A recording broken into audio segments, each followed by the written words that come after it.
Hey, it's Zim, and today we're checking out Star Valor. Now, this game is in early access, but it's really cool. It's made by only one developer, so sometimes the development is a little bit slow, but I mean, honestly, the content that's already in this game is a vast amount, and it's kind of very similar to a Mount&Blade style game, where you are kind of entering into a universe of other factions that are at war with each other and trying to just make a living and a life. It's got really great game progression, and I'm going to just kind of show you some stuff and let you know what I think by the end. Just a forewarning, this is still in early access, and I don't know if there's a planned out date from early access anytime soon. But we'll just jump into the normal game. Now, when you create your character, you get to kind of tweak how the universe is going to work. It starts on medium 15. You can do unlimited. As it says, it's unstable. You will experience crashes if you do that. And honestly, it doesn't need to be that big. I mean, these are galaxies, right? And there's multiple star systems in each galaxy. So you'll find that you don't need unlimited, although it's a cool experience, and I hope that it does get stabilized eventually. You can turn on collision damage. I tend to leave it off, especially because the controls are really good, but like sometimes they can be a little bit finicky, especially when you're learning the game. The tutorial mission, once you beat it, you don't have to play again. And then you kind of get to tweak your character. Obviously, difficulty, we're just going to leave on normal. Hardcore is permadeath, things that you're probably already used to. With backgrounds, you actually are only going to start with these 3. I've unlocked a couple more, and you can unlock them by doing this in-game. Now, to note, you can actually play a pirate, which is cool. You can be the bad guy if you want. You can be basically anything you want. However, a lot of these requirements to unlock these other backgrounds basically require you not to be a pirate.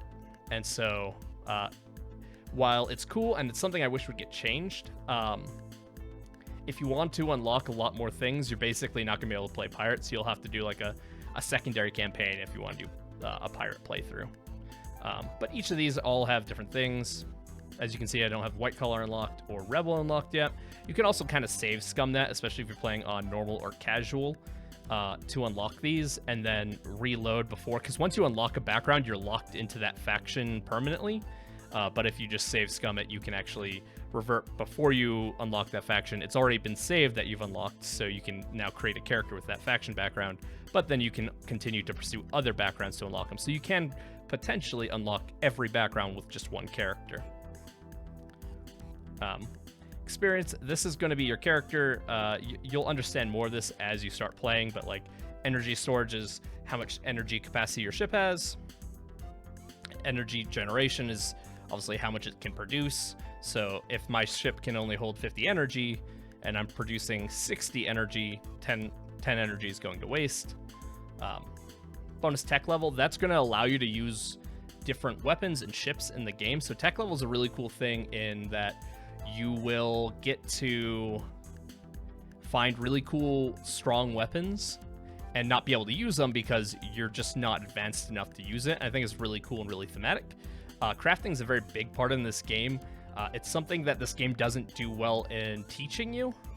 For the most part, it's very hands-off, and that works fine. But like, I feel like I wish there was a better crafting tutorial because it's vastly important in a lot of ways. Ordnance is just weapon damage. We got damage resistance, how much you're going to be able to soak.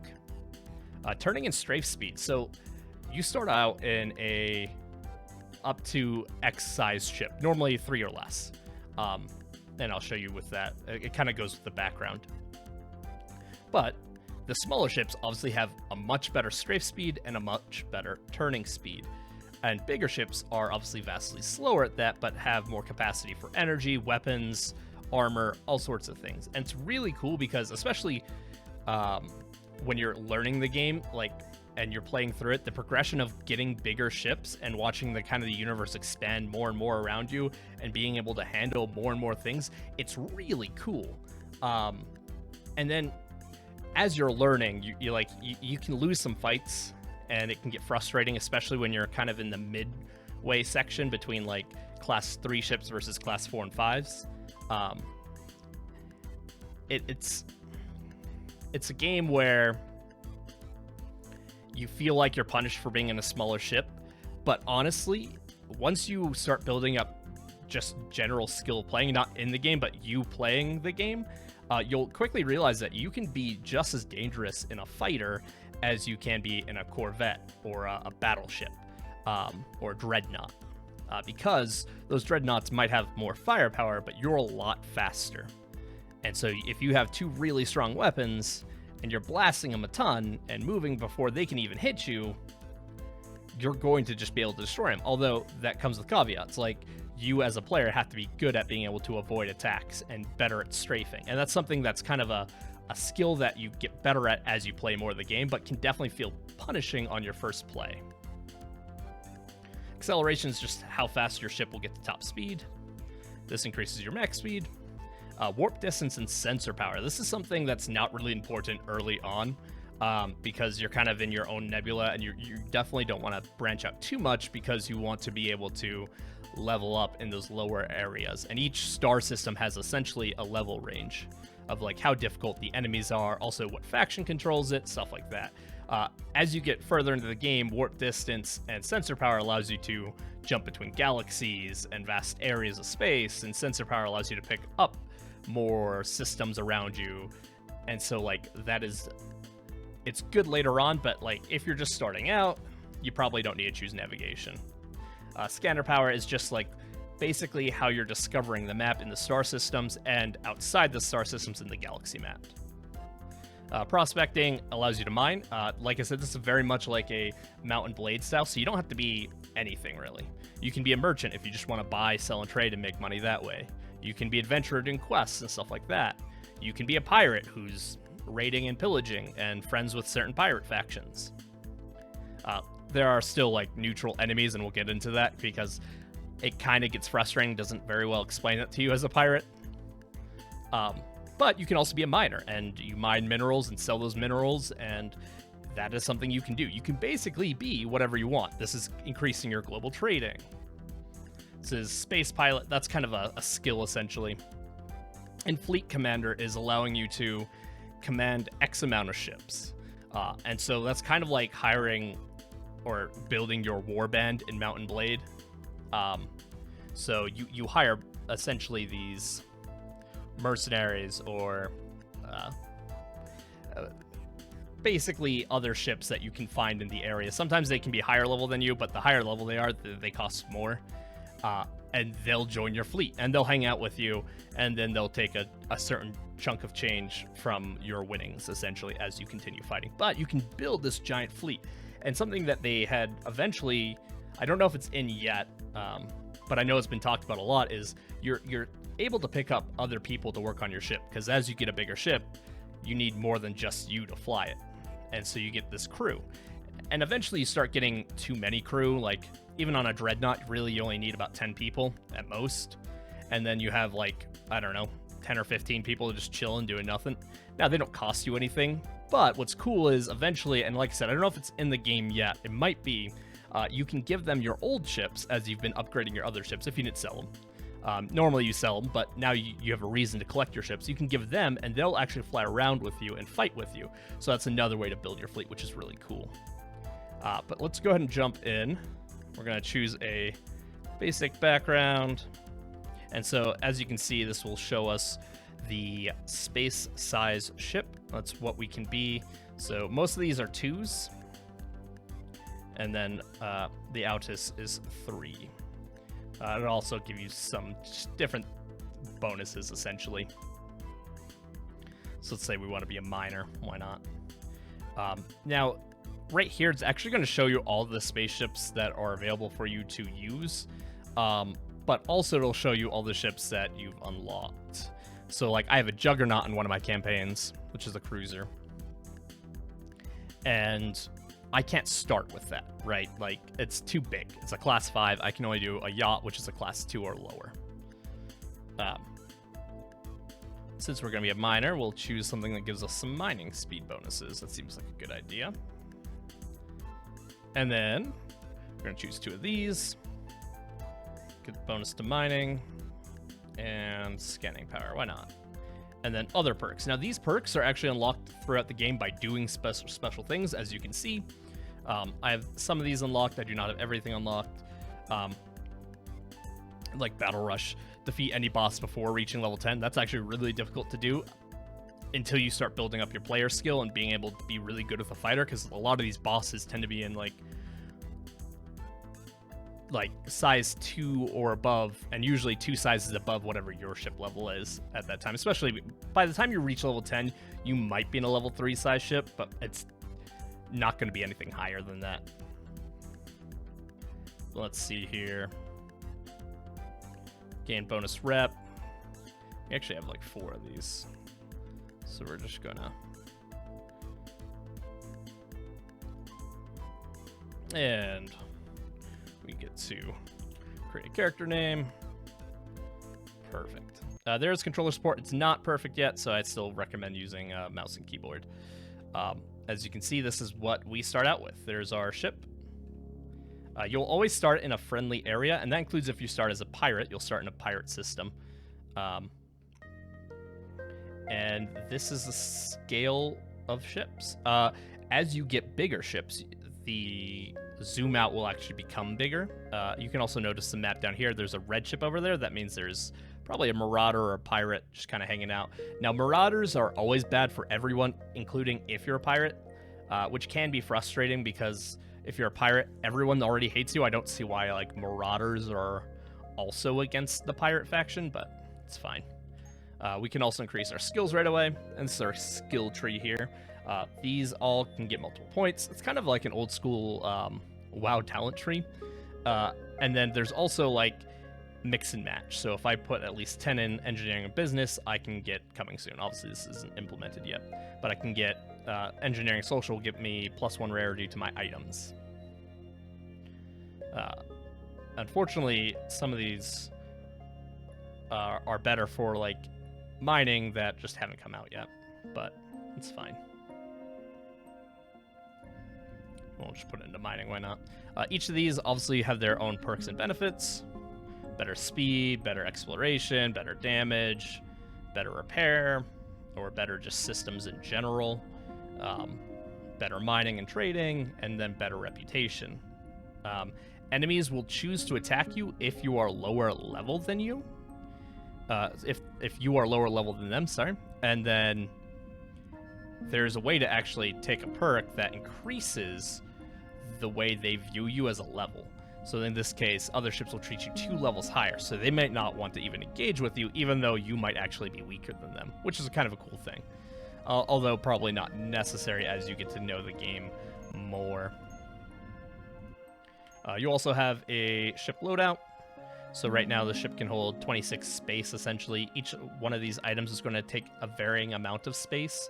So in this case, the nuclear reactor takes 2 space. The item level is 3, which is, once again, your tech level, is what determines the ability to use. So you can use tech level 1 right away. But as you get other tech levels, you're going to have to develop your character. And there's also skills to increase that will allow you to use tech levels higher than that. Item levels just essentially if you find a rare version. And so it kind of has that Diablo-esque style loot where you might find a nuclear reactor that's blue and it has extra benefits and is slightly stronger than what you have, and that would affect item level as well. As you can see, we have a simple mining laser and a light laser. Yeah, so it'll interrupt your gameplay with those tutorials. Once you know what you're doing, you don't need to. We can mine through things. Obviously, it'll show us the damage we're doing. And if you look over on my ship, there's normally, like, where those weapon slots are under heat levels, you'd see, essentially, weapons getting hotter. And we can pick up that gray ore. So if I keep firing my cannon, you notice the top right one is slowly moving up. Obviously, our weapons aren't powerful enough to generate enough heat to where we're not able to just immediately get rid of it. You can boost. You'll also notice energy controls. You can manage that as much as you want. Obviously, if your engine is not producing enough energy, you're going to have to reduce these. Obviously, there are keybinds that allow you to essentially adjust on the fly, especially if you're in combat. You don't want to try to reach over here and target things. This is why I also recommend turning off collision, especially as you're learning things, because it's pretty easy to collide into things. This is a civilian station. If you don't know how to dock, it's G. But you have to get fairly close to dock with something, and so you don't want to ram it and take damage and then have to repair it. But it's a normal station, essentially. There are faction-specific stations, and then civilian are kind of the neutral ones, unless you're at war with the civilians, which is basically just pirates. And we get the mission board, the academy. This is where you can hire a crew, essentially, and they might have requirements that you need to meet. Hangar's going to show us the ship. Trading is going to allow us to buy items and sell items. This will allow us to customize our ship better. And then crafting, like I said, is vastly important, especially if you're kind of going the military build stuff. If you want like some of the better gear, you have to craft it, and I feel like it could use some better tutorials. That's just my opinion anyway. Maybe some people think it's fine. I don't know. I feel like good. Contacts, I feel like, is the most useless panel. This is going to essentially allow you to purchase information on this star system. So if we haven't discovered this other civilian station, which we haven't, we can pay 424 credits and it will reveal it on our map. I don't think you ever need to do it, especially because you're rewarded with XP for exploring, as well as you can find really cool things while exploring. Not just like cool mining things, but you can find like derelict ships. And if you're in a bigger ship, you can just put it into your inventory. You essentially have giant hangars, right? And in smaller ships, you can get tractor beams and drag them to stations, or you can try to just nudge them. If you have collision turned off, you can just push them into space stations. But obviously, if you have collision turned on, you can't do that because you'll be damaging both ships. So tractor beams are a cool thing as well. Although they've been kind of buggy here and there. That seems to have been fixed, at least on my end, but it definitely can get a little bit wonky. Once again, this game is developed by one person. It's really amazing what they've done. And so, like, by all means, like, check it out.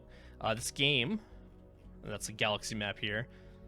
So we can start moving to system and see this, like, white bubble here.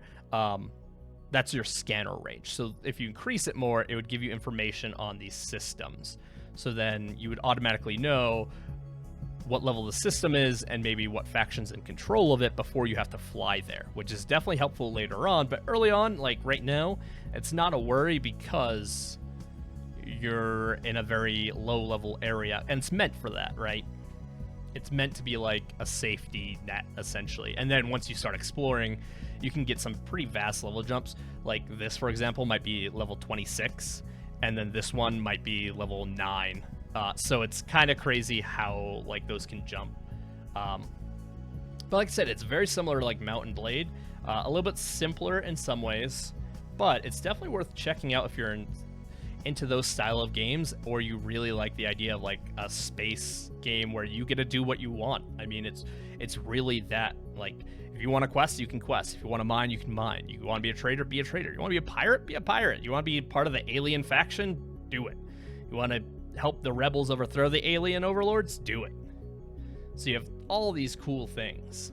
The game is $14.99 on Steam, which is a really good price for what you're getting.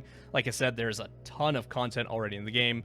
It does see regular updates, so some of those can be a little bit slower than I'd like, but once again, it's from one developer, so I can't expect that much from just one person. I mean, everything he's already put in, there's a ton of passion here. I love it.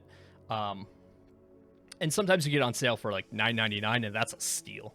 But honestly, guys, if you think this looks cool, if you think what you've heard about is interesting, I would say definitely pick it up and give it a try. I mean, like, for the price, it's amazing. Everything feels great. It's an early access game, but like there's a ton of content here just to have fun and explore. I don't think there's multiplayer yet. I know that there is talks that there might be eventually, which would be really cool as well. But yeah, that's all for me today. Thanks for watching, guys, and I'll see you next time.